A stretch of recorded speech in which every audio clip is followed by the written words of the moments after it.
Okay, so here's a cool escape room idea. Um, I took this thing apart, I don't know how many months ago. It was a while ago, and I barely remember doing it. Apparently, I just left it like this, put it in a drawer, and forgot about it.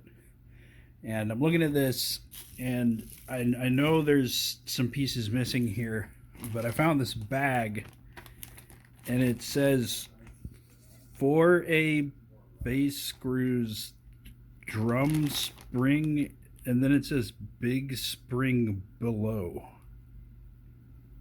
And there's a bunch of parts in here. So I'm going to have to figure out where these things go. I know the big spring goes below, but I don't. Oh man. I would really wish I'd taken some kind of pictures or something, but hopefully I can get this thing working because I think it was working when I took it apart, so that would be a real shame.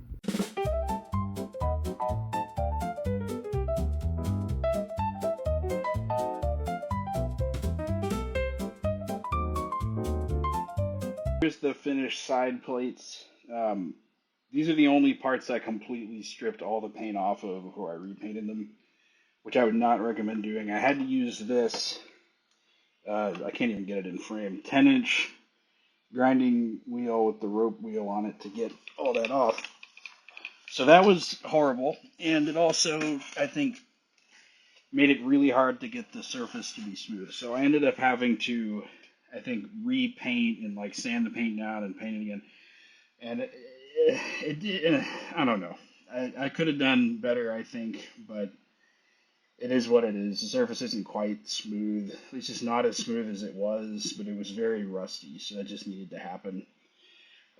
This one was much harder than this other one here. This one's really just like flat, and it only has a couple components. This is a little counter finger thing that counts or whatever, indexes the counter with every revolution. This is a little anti-reverse ratchet fishy thing. Um, I'll show that once it's fully reassembled. But all this thing does is like catch on the ratchet wheel whenever it's been turned a little bit, so you can't turn it the other way, either forwards or backwards. This thing was the first part I was completely disassembled, and it was also very hard. So this, let's see, this pin right here, I was able to get this pin out, this taper pin. Almost gave up on it. I had to use a vise. I had to use a punch. It was a lot of work. But I needed to do that to get this shaft polished, which was really rusty, and just the little hand crank thing. Below that is the little, it's a little push rod thing that gets triggered by this. This has to release something when it's in the home position. I'll have to figure that out too when it's reassembled. But getting this cone out was tough. So obviously this is not what came with it. There was a set screw in here. It was not gonna come out, so I had to drill it completely through. I ended up tapping an M4 thread in this, and then it didn't look like it's in straight, so I might have done a pretty bad job. But I'll probably just either grind this off or find an M4 set screw. But that needed to come out for this thing, which was also rusty. This side, looking at rusty shafts that are exposed from the outside, I felt like I needed to do something about that. I could not get this off. This knob, this is different from how like Facet does their knobs. Um, there's this little end piece here, which was, I guess, pressed on or like uh, flattened, like beat with a hammer, so you can't. To get this off and back on, I was worried that I'd screw it up. So was able to do most of it, but some of the areas underneath the knob are kind of whatever. These other parts in here, good news is this piece isn't timed. So at least with all these components in here, the crankshaft isn't meshed with anything on this. And with these two gears, one of these is just a spur gear with like an idler gear, which I'm sure this meshes with something else. And this, I believe, is the post that the rotor spring clamps on. This is the little lockout though. So this little notch in this disc catches, or the only time the carriage can shift is when this knob is in, or this disc is in this position, so the carriage can move through the slot, and in all the other spots on the crank, whatever positions during your crank, you're not going to be able to move it. But I think next time, and with all the other pieces, the paint on this is a lot easier to just sand down the original paint, paint and then paint over that than it is to completely get all of this paint off and then try repainting it. Because yeah, that's like, I can do better, but it would require sanding down another 5 layers of paint, I think, and actually starting over with a completely polished finish, and I don't think I want to do that at this point. Okay, so here's a fully restored base plate. So I'm not done yet, it's just the base plate here, but carriage shift is now working a lot better. That was something that I think polishing this bearing surface in here, the cast iron, helped a lot.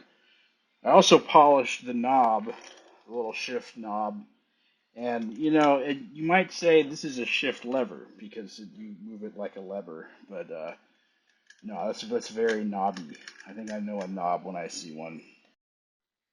I also polished the little bell. Don't know why. You can't see it at all from outside. Um, Maybe it reminded me of a knob.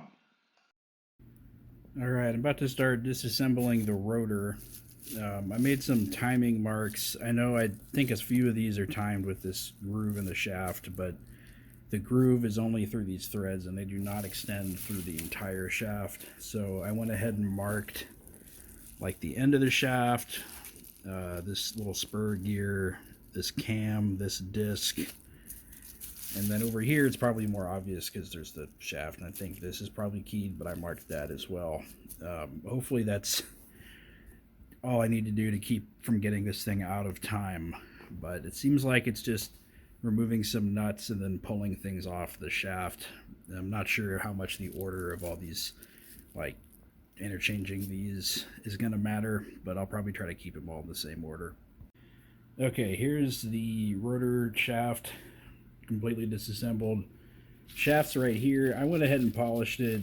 I mean, there's the two bearing surfaces on either side that are just riding in cast iron, so I want to make sure those are pretty smooth. So there's this one, and then there's the one on the end.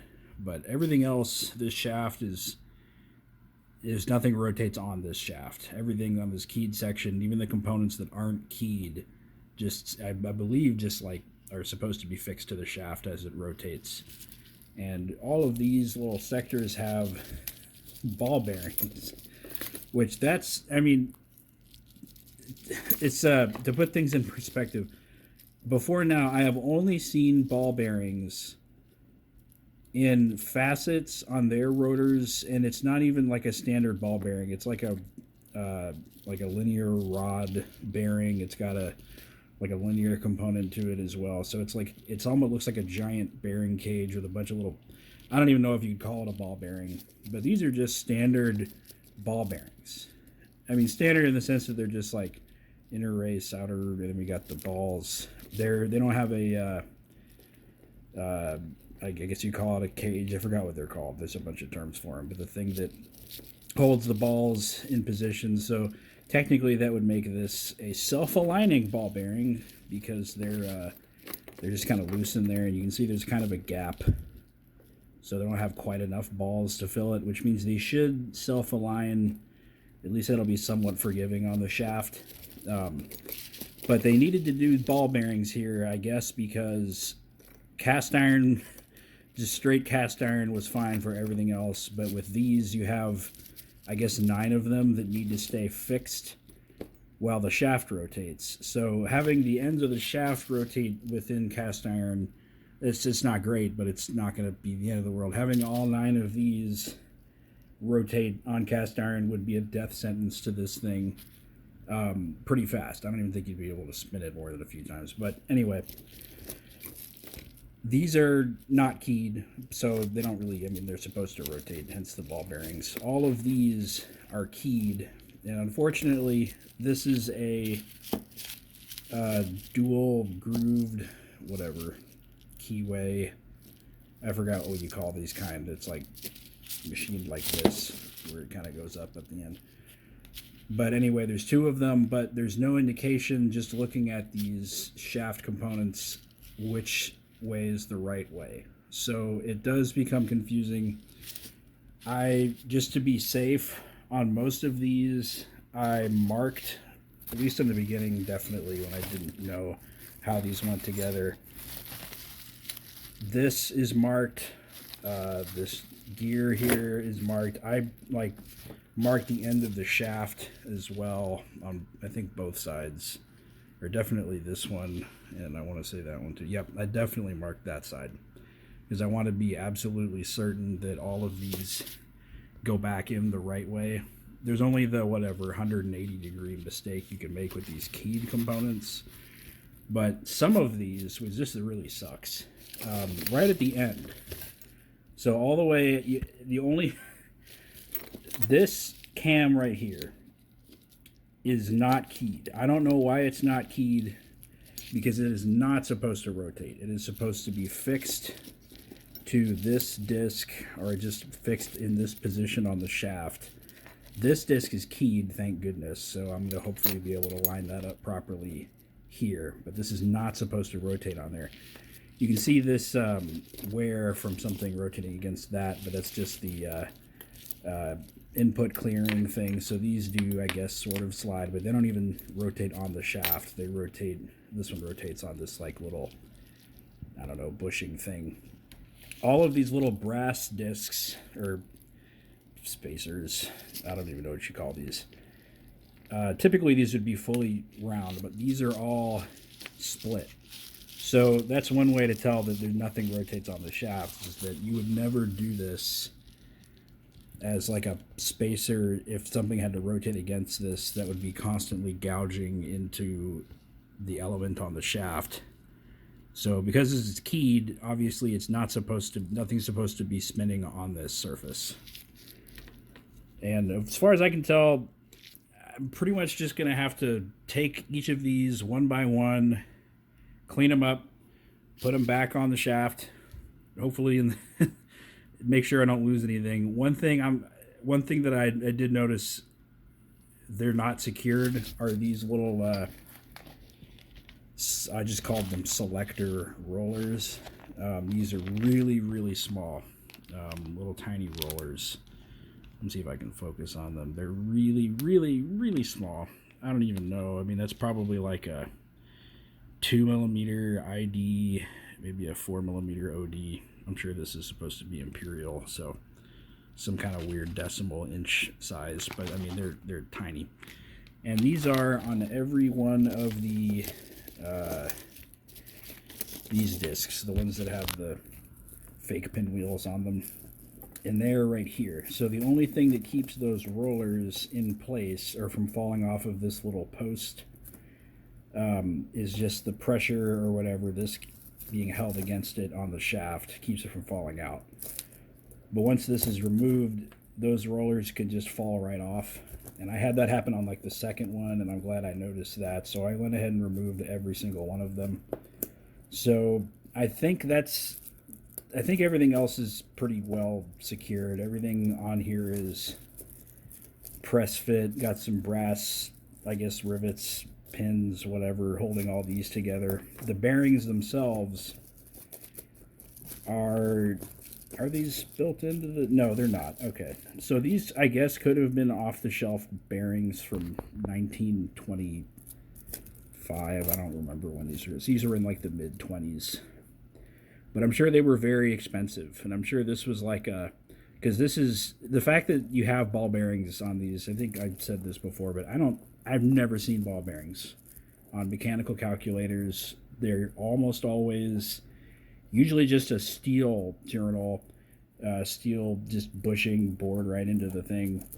A lot of times you'll see bronze as well, on like the nicer ones.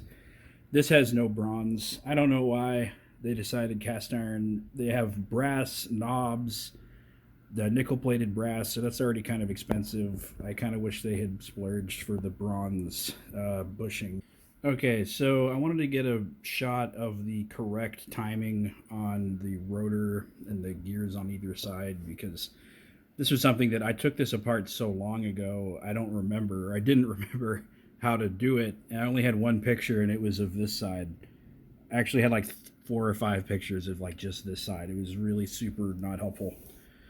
But looking at this side, the counter finger, so this is the only timing on this side. This finger, I'll make it do a little spin around there. This finger in the home position for the crank, which is right here, should be pointed, I guess, maybe 30 degrees above horizontal. It's pointing direct, like maybe it's almost pointing at the shaft axis, but it's slightly above it. They didn't really. It's just not very like there's not a landmark, unfortunately. I had to kind of look at it and be like, yep, that looks about like what I had it before I took it off from the picture. When you're inserting the rotor, at least I think the best way to do this is removing this plate and just pulling the rotor off to the left. So when you're reinstalling it, you can't see the timing for the whole rotor, the actual position that this needs to be in. The only way to do that is to look at the ratchet gear that this little anti-reverse fishy guy is in. And so with that, you just kind of have to look at it. This is not going to be there, obviously, so it's just kind of like, yeah, that looks vertical. This is the side where the timing is a little more difficult. The one thing that you can know for sure is when you start inserting this gear into the bearing, the hand crank gear will mesh first. And if you just have the hand crank gear locked in place with this in the little home position, then you can only really have one way to insert this to where it will mesh with the hand crank gear and the bearing. At least you don't have to worry about the timing of those two. But this little idler gear is an issue for timing. And that idler it's just on the shaft that has the little post for the rotor spring thing for the clear lever down here. But that is meshed with this disc. So the disc is the carriage lockout. Basically, it prevents you from moving the carriage if the rotor is not in the home position. So right now, the disc has one notch in it, and that's right there. So timing this is basically just a game of looking at where the notch is. You can kind of see from the side, man, this thing is really annoying. You can see from the side that there's sort of a notch, kind of right here, on this little, the bell ringing, I don't know, bail thing. So that's pretty much the only, like landmark you have to time this. I was able to do this. I kind of like half inserted the carriage to make sure that it would for sure fit in that slot, or the little cutout in the disc. It's a little harder than it looks. I had a few times where it looked like it was correct, but it turns out it was slightly too high, slightly too low. But with that in there, you should be able to turn it freely, have this end up there. Counter should be doing that. And with the lockout thing, the best way to tell if the rotor itself was timed properly with the like the initial insertion into the bearing with the hand crank gear is that fish, the fish right here, this little fish, needs to be able to completely, free itself with a full revolution. So this is similar to some facet machines I worked on have the same system where I've had the rotor be out of time on those. And with those, this thing, you have quite a bit of play here, or whatever, clearance before that ratchet will actually engage. So like in this case, the ratchet just engaged on that first tooth, and that's at like maybe, I don't know, 70 degrees on the crank. That's pretty far. Facets, you don't have nearly that much, maybe 10. But you should be able to spin it one way, spin it the other way. This should be fully able to just release into the little neutral position there. But that should be about it for the timing on that. About to take the carriage apart, which I've been dreading because that's the most complicated thing on this. But I think this thing looks pretty good, all things considered. All right, I'm about to disassemble the counter side of the carriage, and I'm a little freaked out about this because in Brandon Smith's video on disassembling this, apparently there's ball bearings that ride inside this shaft. So there's a little notch or a keyway, or it's like a ball way in this shaft that I guess serves as like a detent for all of these little counter numeral wheels in here for clearing. So removing this shaft, all the little balls are going to fall out, which, you know, I'm prepared for that, or at least I'm aware that that will happen.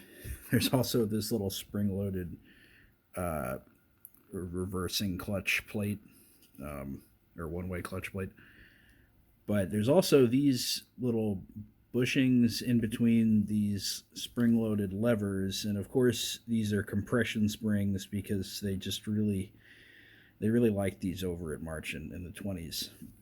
But these bushings are not the same length, so I went ahead and kind of like engraved some Roman numerals in them as best I could so I'd at least know the order. But I'm noticing already that this shaft, this little end lever arm thing on the end of this shaft, is not coming off. Instead, what's happening is this whole shaft is getting pulled out. So I'm afraid that what's going to happen is the shaft's going to pull out from this end, and then this spring-loaded lever that I can't really see is going to get released, and then all these bushings and those compression springs are going to get flying all over the place. So I don't really have a choice. I'm just going to go for it, but I'll take a video of what happens. I'm hoping that this was not a really stupid decision on my part. I have about half of the spring-loaded lever and bushings off of this shaft here, but it's starting to feel like Jenga, trying to keep this shaft intact while kind of trying to massage the levers, the springs, the bushings out from basically underneath it. And this is not really held in place. It was more held in place by these levers, so the more of them I remove and the springs, the more it's kind of just wiggling around. Actually, it's just, I think it might have just fallen out of its... Well, that might have been it. But at this point, I'm going to have to disassemble both shafts at the same time. I was trying to do this just doing one first, then the other, but at this point, I'm just going to have to do it because it's a lot better than having this whole thing explode in front of my face. Okay, so here's the progress I'm making on the counter shaft. Some of these wheels have in between them the little brass hook thing. They all have this brass stamped, I don't know if you call it a hook. It's a thing that rides on one rail, so it keeps this aligned. Probably mostly just to space them out. But some of them have also a washer, and I'm not sure. I'm assuming that corresponds to the different sizes of bushings. It's been this weird thing where I'm really trying to keep everything in order because it seems like they just randomly decided to make things different sizes. But with the shaft, there is an inner little keyed thing. I want to be really careful here because the balls will fall out. But you can see the little ball. There's a tube, and this outer tube is the tube is about a 40 caliber. So I used a 40 caliber gun cleaning brush thing to clean that out because it was like exactly the right size. I might be able to get this on video without dropping the balls out. There we go. So underneath every counter disc is a ball, and that rides in this little chute, or the ball tube rail thing, I don't know what you call it. the balls will fit into the holes from the outside. So I was worried at first that I would have to like hold this thing upside down and like try to get all the balls to fall into their holes, which would have been really awful. But they just drop right in there, which also means they'll fall out. So I had that happen too, where I turned this thing a little bit accidentally, apparently, and I looked again, and all the balls were just kind of inside of here, all over the rag. But that's how big they are. Very small. They're the same size balls they used in the ball bearing on the rotor, it seems. But I've just been going through and cleaning these off. The brass stamp things, since they're brass, they actually clean up pretty nicely. These wheels, they're not in great shape, especially these sides are all pretty rusty. The inside, where there's the little catch, you can kind of see there's one little ridge. It's hard to, so like right in the middle of the inner diameter in between the gear face and the other plate, there's this one ridge. So that's going to be the ridge that catches on the ball, because otherwise the balls would be useless. But the good news is these are pretty resistant to rubbing alcohol. So this the painted on numbers here and the plastic, I'm always really cautious because this seems to be very delicate most of the time. Any rubbing alcohol, even like just kind of brushing it a little bit, can get it to fall off. This has been pretty nice. I've just been like rubbing alcohol on the outer discs to get those kind of cleaned up, and throwing these whole things after just, refinishing the metal into like a ultrasonic cleaner to try to get some of it out. So far that's going pretty good. I'm hoping I'll be able to just reassemble the entire counter side of the carriage here. So this is that's the other shaft. Kind of tried to refinish this a little bit,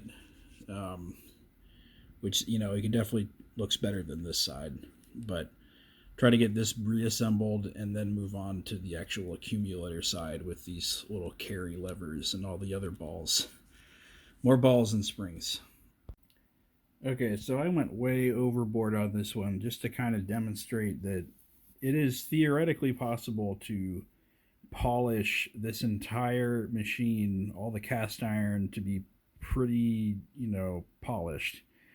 This is, I just went overboard on this one. Obviously, there's quite a bit of surface, like, scoring that I would need to get down even farther to get to, but this is really hard to do because you have all the graphite in this cast iron, or really high carbon steel, that just like starts getting all over everything. So it's like you're trying to polish like a pencil. In this case, I just used a bunch of these like polishing wheels that are very, very coarse, like equivalent grit to them. But this is what most of the steel looks like on this, at least mine, from the start. Just very dark. This one's actually a little rusty because it was on some components that had a little bit more. I think this was touching a few different metals, but that's what this looked like. I'm not going to do this. I guess mostly because a lot of this scoring, this isn't wear. This is from the original machining of this part after it was cast, I'm sure. But that means it never looked like this from the factory. It maybe looked a little bit, it was never polished. So not going to help anything. It'll just start to darken almost immediately anyway. But here's what that looks like. It's going to be the one shiny little piece of cast iron on the carriage, I'm sure. Alright, so I think I'm going to try to get this expert spring technique on video, and it requires little tiny tweezers. And I had to develop this because inside here I got the numeral wheel shaft in, and then I had to basically insert the shaft for these spacers and the little ratcheting spring-loaded detent thing for these guys. But this shaft I had to insert from the side and just like kind of get every single one of these bushings and ratchet levers in, and then that goes into this plate.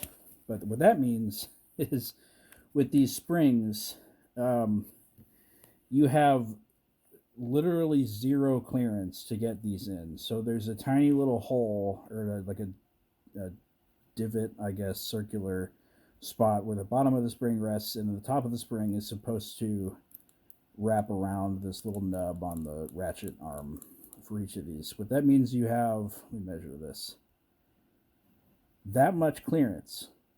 So I was thinking there's no possible way. I mean, because they only go up that far.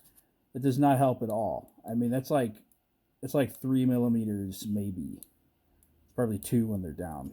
But what I've been doing is taking the spring and tweezers and getting it at least, let's see, this far compressed. And with that, there's usually a side that's more compressed. So this side up here has more spring that's uncompressed than this side. So I can take this, get the top side around the, oh shoot. See, sometimes the spring flies away, but that's why I'm filming this, because it was really hard to figure this out. All right, so that's kind of sort of compressed, but I'm gonna do this, get the top in, then wiggle the bottom also into the hole. Okay, and there it is. Okay, here's the progress I've made so far on the accumulator side of the carriage. So this might be the only shaft I can actually remove, but this is just the shaft that contains all the little detent levers. I'm swinging around. These are just to hold these in place, the wheels in like the discrete positions, the digits. So right now they're just kind of flinging around the place.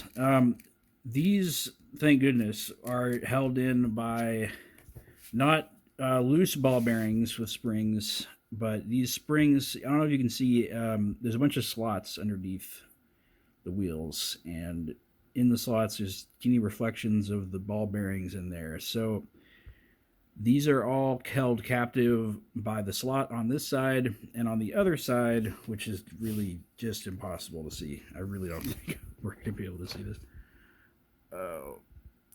You don't really see one, and yeah, no. So right in the middle of the screen, there's a reflection of one single ball bearing, which I think is the only one I can get any kind of shot at.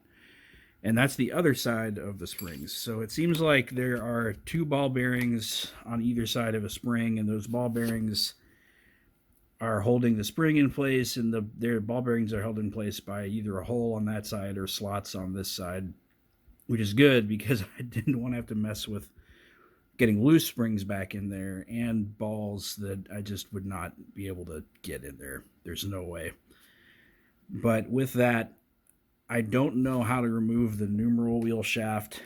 It seems like on this side, after removing the crank and some other sundries, there's the ratchet wheel for like the non-reverse, but it looks like this collar and everything else on here, because of that, is, I think, pressed on there.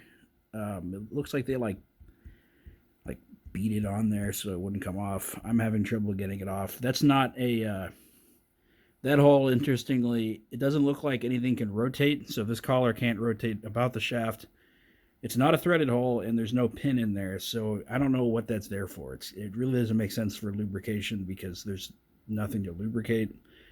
A lot of these other collars have threaded holes and then also pins. Like in this case, this hole is threaded on this spring-loaded collar, and then there's a pin driven through it. So I believe they use the threads to put a set screw in to hold it in place so they could get the pin in there and then removed it. At least that's my theory.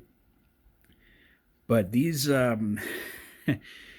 can't get this shaft out this way. So that would mean removing at least this end piece, maybe the middle one, which I really don't want to do because that would mean everything here would fall off. But this is the shaft I'm not going to remove no matter what. It's the one with these carry levers. And once again, there's just really loved ball bearings. I don't know if someone was like, hey, these are really cool, we should buy 50 billion of them. But these are held in those two positions by spring-loaded ball bearings. And I do not think, because the ball bearing is basically the spring in the ball bearing is in like the base of these levers that are hinging from this bottom shaft, which means if the shaft is gone, so I remove the shaft, the ball is just going to go far away, and the spring probably will too. I'm guessing that hole is so that for manufacturing or assembly, when you put the spring in the ball maybe through that hole, hold them down with some kind of like a curved rod or something, I don't know, a pin, so you can get the shaft inserted so that the ball and the spring are held below the shaft or in place by the shaft. But I really do not want to try to do that, because I don't even know if that's true. I just I'd really like to get these cleaned, lubricated, but I don't know. I'll see how far I can get with this. I removed this back plate here, which gave me at least a little more kind of vision of what was happening back there. This is just a little thing on the back with this rod that I guess like locks out something. This attaches to the end of the carry detent shaft lever thing, and then it is movable like this. But I'll see how far I can get with this. I know from experience with that one that it is 3 times harder to put back together than take apart, so I'm gonna be a little more cautious this time. Okay, so it turns out you can remove the spring-loaded captive ball assembly for the detent levers on the wheels by pulling it out of the side, just all the way out. There's like a rectangular hole, kind of looks like a keyway for like an actual key. And with the ratchet wheel in this position, you can slide this whole thing out of the side plate. And this is, I was kind of right. They do have ball bearings, and they are exactly 2 ball bearings with a spring, springs that are like on either side. But this was actually machined from one piece of, I guess, cast iron. So I'll have to look at this more to see how they actually assembled this, because this was machined from one piece. This is just like a brass or whatever. It might be bronze bushing on the side with like a little lubrication hole, I guess. And then this lever, which was whatever you call that, like a super permanent forever rivet. They just beat on it. But yeah. I'm glad these didn't fall out. I don't want to mess with it too much, because if they do, that's probably me being sunk. But it's cool that this is all one piece. Seems like that probably would have been really hard to do, but it definitely will last forever, and I'm not going to disrespect it too much, because I do not want those balls coming out. Okay, so this is as far as I was able to disassemble the accumulator. Was able to get this bottom shaft on the backside out, and that's what the carry levers are hinging from. And there's a bunch of spacers for that right here that I'll be putting back on. But bop the camera, get that stable. Okay. With that, the ball detents, spring-loaded, whatever, ball bearings inside of these levers are totally fine even when that shaft's removed. So these I can pretty much just freely move them however I want, and the balls and the springs are completely retained. So cleaning was a little easier. I mean, I really was trying to get to the numeral wheels to get those off, but I think this is pretty good. This is farther than I had expected to be able to get. I managed to not lose any balls on this, which was much better than I did on the counter, and I don't want to push my luck. So I think this is working pretty well. The numeral wheels themselves are spinning much more freely at this point, so I am fairly confident that when I put all these components back together, this will be at least a little smoother than it was before I restored everything here. Okay, so when I was assembling the counter side originally, after getting everything fixed, I had put this plate in 90 or 180 degrees off. So the little clutch plate here after the spring, one side is split right there, and then there's like a indent, like a curved section right here for where it rests normally. And because it's a split shaft with two keys, keyways, whatever, I had put it 180 degrees off on accident. So that was meaning that all of the it was clearing, it would start clearing 180 degrees after it was supposed to start. So when I would have like anything positive, like a 1, 2, 3 in the counter, I would do a full clearing with the lever, with the clearing crank thing, and it wouldn't start clearing until it was like 180 degrees already. So it would only make it to like 9 or 8 and then stop, and I'd have to clear it again to get back to 0. So I had to disassemble that, pull it out just far enough to flip the plate over. And in doing that, all these little springs flew all over the place. So now I get to do the precision spring installation again. So really excited to be getting another chance to do that. All right, here is the finished product. Note the reflection of the crank in the shiny, smooth base plate. I actually repainted basically this entire thing. There's one component or one plate that doesn't have brand new paint on it, and I'll show that here in a second. But I think honestly, despite the fact that I just used like a rattle can black gloss paint, it turned out pretty well.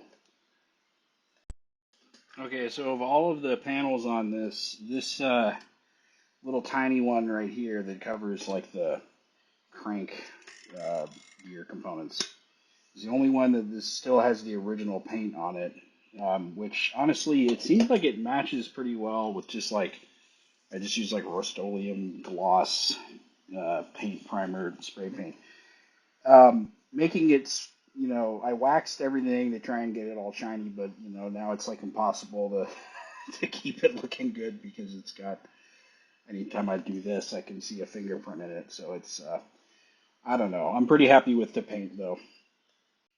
So the little entry lever things for the digits are definitely moving a lot easier after I got the ball bearings in here a little lubricated.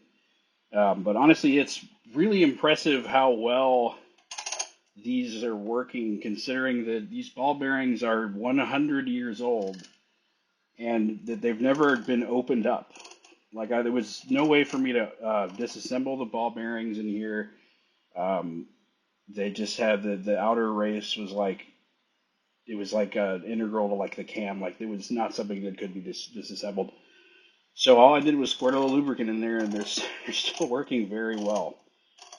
So if anyone's working on one of these, I hope that you have the same luck I did with these ball bearings. I found that with these older ones, I mean, instead of using force, sometimes even the threat of force is enough to get them to be a little more compliant.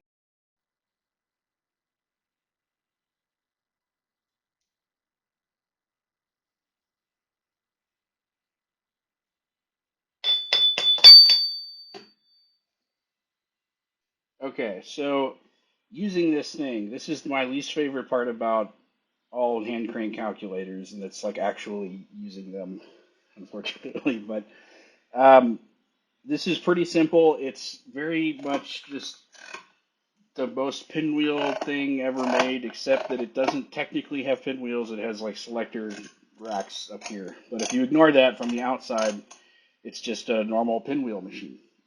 This knob is for shifting the carriage left and right. We have an arrow that points to the position in the counter.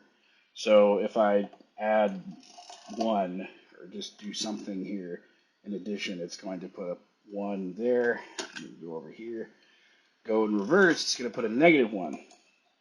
Now, the reason it does that, and the way this thing works, is it doesn't have carryover in the counter register. So, uh, more advanced pinwheel machines like facets, or actually more advanced any machine, doesn't have to be pinwheel, has a counter carryover mechanism that's basically the same as the accumulator. So in this case, that means a few things. For one, I can't use this to keep track of how many uh, whatever I'm doing, like a 50,000 item receipt or something.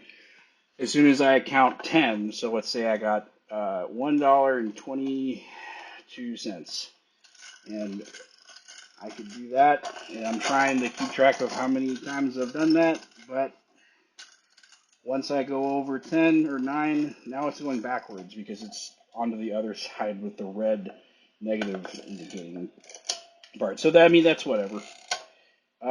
Honestly, this being a calculator and not an adding machine, they probably didn't care, because if you were going to do that, you'd buy an adding machine. This was the fancy Marchant calculator that can do multiplication and division. But it also cannot do shortcut multiplication and division. So to use this thing, you will be doing everything the whatever by the book way, long way. I can demonstrate a couple of the shortcut methods that you can do on something like a facet to save time. Basically, if you're multiplying and you want to multiply by, I don't know, 47, and you see that it's faster to subtract 3 from 10 to make 7 than to add 7 to 0, I can demonstrate that. It's a little hard to visualize, but you can't do that here. So it's going to be really simple. There's not a lot of weird, uh, fancy, cool, sly shortcut stuff on this. It's all just very arduous, and it is kind of an arm workout. But I'll get into doing all that here.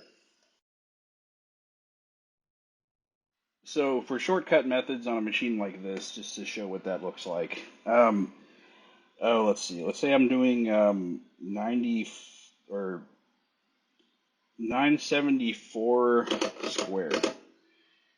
The original number, so 4, I do have to add that 4 times. So 1, 2, 3, 4. But in this position, 7 is a lot easier to get by subtracting 3. So I'm trying to put a 7 here. Instead of adding 7, I'm going to do 1, 2, 3. So now I have a 7 there. In this case, I already have the 9 there, which is really useful. So all I have to do to get this to go back to normal is add 1. It carries back over. And so 974 times 974 is 948676. So, I mean, honestly, the shortcut method is like, yeah, it's cool.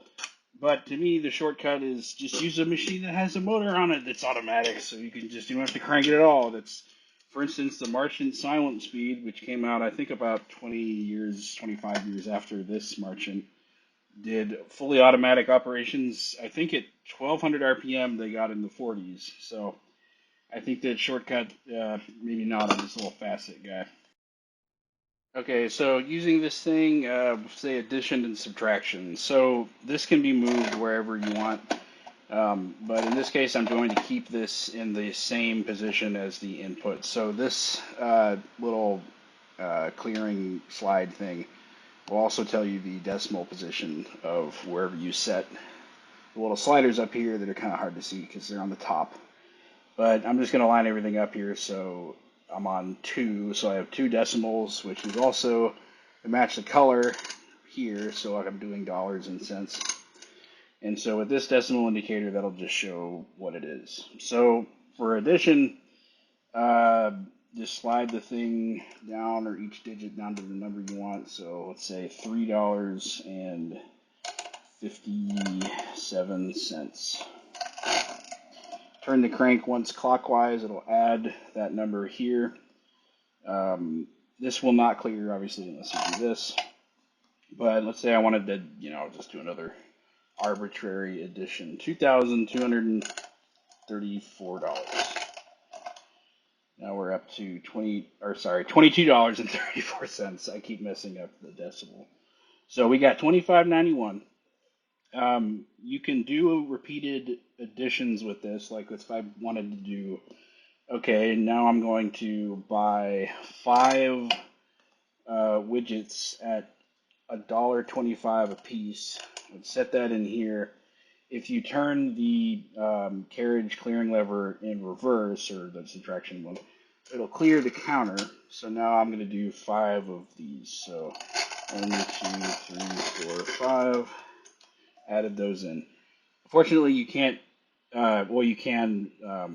You can't sit here and do this for more than 10. You'd have to do it the real way, which at that point you're just doing multiplication. But to get a negative answer on this, which is, I guess, true of any calculator, let's say that now I'm going to have a withdrawal subtraction of $45,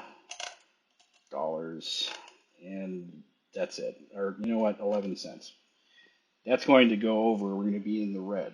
So I go in reverse, and now it's underflowed, so we have a bunch of 9s because we subtracted.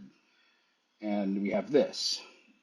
This will still tell me the answer to whatever the our actual balance is. It's negative. But I have to basically subtract this from itself twice, which underflows the underflow and reverses it. So kind of a weird thing, but let's see.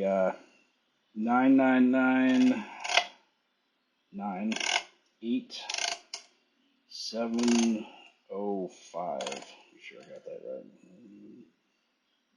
Okay, and I'm going to subtract that. Subtract it again. And there it is, $12.95. So that is the negative number of our checking account after that really stupid purchase. That's pretty much it for just the arithmetic stuff. It's really pretty simple. Multiplication and division is a little more frustrating with the crank, but I'll do that here. Okay, so multiplication on this, on any mechanical calculator, it's just repeated additions, except now you're repeating them every time you crank.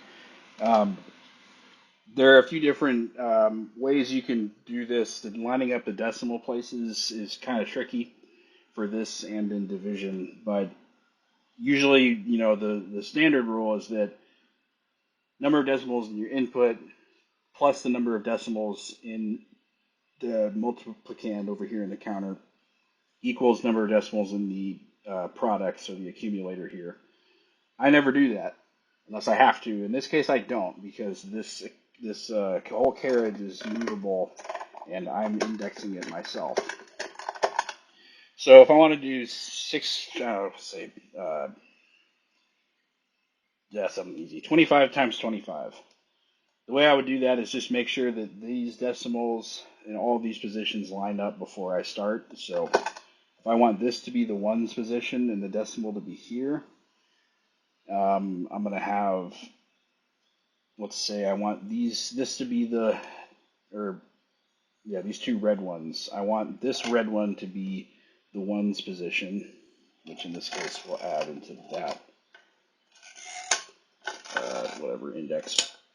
So I'm going to move this decimal here. So now all of the decimals are lined up. So no matter what I do, I could move it all the way over here. Doesn't matter. If I'm adding the correct digits into the correct position, it will give me the right answer with the right decimal place. So starting from the ones position, I'm going to go to the tens position and add 2. And then, okay, so what I just did was 25 times 5 because I forgot to enter I just did a 5. So I'm going to do that again, but pretty fast. So say 25 times 25, 1, 2, 1, 2, 3, 4, 5. There it is, 625. This was a pretty easy one to crank because it's not that many digits.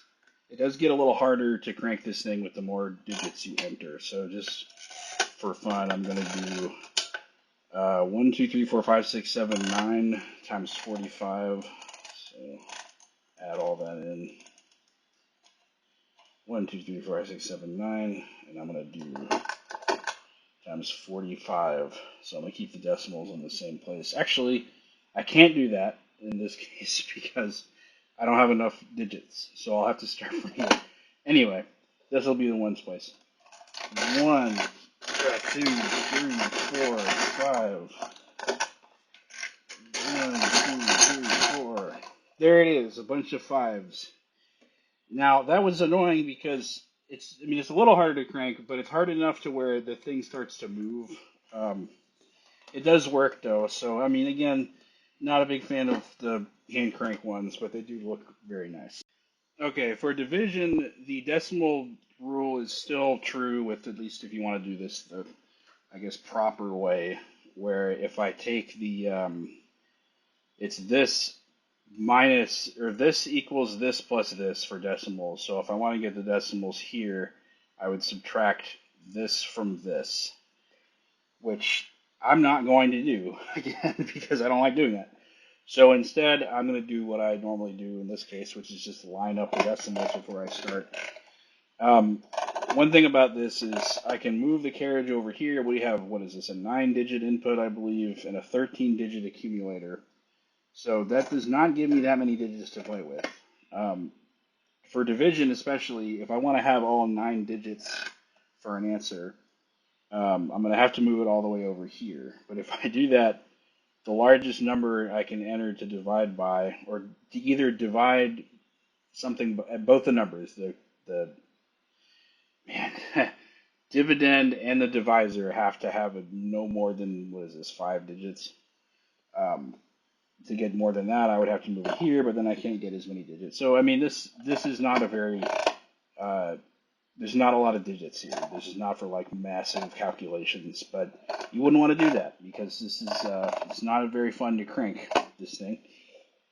But in this case, if I want to divide 355 divided by 113, I would move the carriage over to the end, so 9. I'm just going to line this up so this is the decimal, which is in this case already set up. 355, so let's add that in. 355. This decimal is also lined up, so that's correct. To start dividing, you need to clear the counter first because you've added 1 and that's not part of the answer. So I'm going to crank this counterclockwise. I keep doing this the wrong way. So now I've reset it, and I can divide 355 by 113. So I'm just going to crank it in subtraction mode. This is going to count the number of subtractions until the bell rings, and then I'll have to basically reverse that because I've subtracted too many by adding it back in and then moving on to the next digit. So it's like long division, but like iterative. I can't do any fancy shortcut stuff here, so I'm just going to do the normal way. 1, 2. So there is the bell. Add it back in. Move on to the next one. There we go.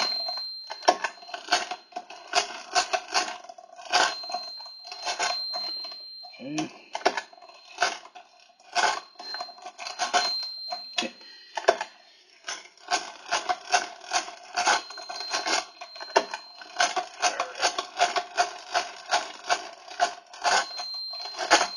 Okay. 3 more. Yeah. Okay. I'm really getting better at this. Okay. 1 more. There we go. 355 divided by 113 is 3.14159,292, and then that's as many as we can do with 9 digits over here. Honestly, that wasn't so bad. This thing, ironically, to me, this is easier to use than facets, just because I'm so bad at, not because this is any better. This is far worse than a facet, just in every way. But I'm so bad at using them that it does have this one cool feature, I guess, to where the lockout for like the anti-reverse is so loose, or so there's so much play in it that even when I overshoot and I keep cranking when I should have stopped cranking, which happens in division all the time. I have usually enough room. Like this is, I can go back. Let's say I'm doing a subtraction. I'm going to try to get it exactly too far. Okay, so it just locked in this case. So if I were to accidentally crank it this far, it's going to lock me out, and I have to crank it all the way through and then go back twice. Same thing with addition. I think it's, what is it? Where's it going to lock me? Okay, so it locks me there. So that's a good almost 90 degrees, like 80 degrees. A facet's more like you get 10 degrees and then nope, sorry, you got to go all the way around. So I mean, in this case, even though this is more frustrating and less featured, it does make it a little easier to fix my mistakes. Um, I don't know. This is of all the calculators I've restored, I probably put more effort into just like making sure this. I disassembled this farther than I think I've ever disassembled another mechanical calculator, just because it was simple enough to where I knew that if I didn't do as much as I did, I would look at it and think, man, is that the best I can do? Like this thing, it was the good combination of it looks really nice.